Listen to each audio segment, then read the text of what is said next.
ห้องประธานคณะกรรมการปกครองแขวงแก่นประสักเคลื่อนไหวสุขอยู่เวียกงานอยู่แผนกวัฒนธรรมและการท่องเที่ยวแขวงแก่นประสักในวันที่19 กุมภาพันธ์ 2026 ฐานสมบูรณ์เฮืองวงศาห้องประธานคณะกรรมการปกครองแขวงแก่นประสักได้ลงเคลื่อนไหวสุขอยู่เวียกงานอยู่แผนกวัฒนธรรมและการท่องเที่ยวแขวงแก่นประสักโดยมีทานนางเตลวันแก้วพีรวันหัวหน้าแผนกพร้อมคณะให้การต้อนรับอย่างอบอุ่นในโอกาสนี้แผนกได้รายงานโดยโยผลการดำเนินเวียกงานปี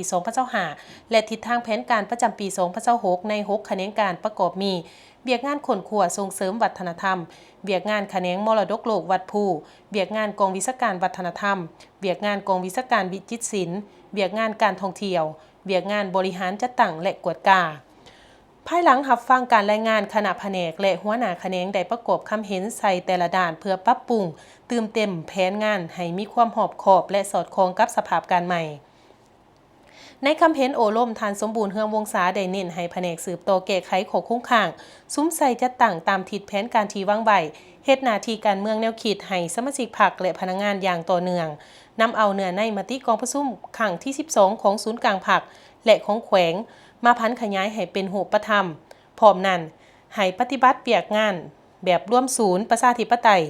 แบ่งเวียกชัดเจนร่วมชีวิตพรรคประจำเดือนให้เป็นปกติและสร้างพนักงานสืบทอดเปลี่ยนแท่งที่มีทัศนะลักมันสำหรับด่านการท่องเที่ยวได้เน้นให้สืบโตสกัดกั้นการบุกรุกพื้นที่เพื่อป้องกันการทำลายและรักษาแหล่งท่องเที่ยวให้ยืนยงพร้อมทั้งให้สอกหาแนวทางแก้ไขปัญหาพนักงานพัฒนาการฝึกอบรมนำเที่ยวและผู้ประกอบการในการโฆษณาประชาสัมพันธ์เพื่อสร้างความเชื่อมั่นและยกสูงระดับคุณภาพบริการพร้อมกันนั้นได้แนะนำให้ทบทวนคืนข้อตกลงครอบครัววัฒนธรรมเก่าเพื่อปรับปรุงให้เหมาะสมกับสภาพการปัจจุบันส่วนเวียกงานมรดกโลกวัดภูให้สืบโตโครงการฟื้นฟูอนุรักษ์รักษา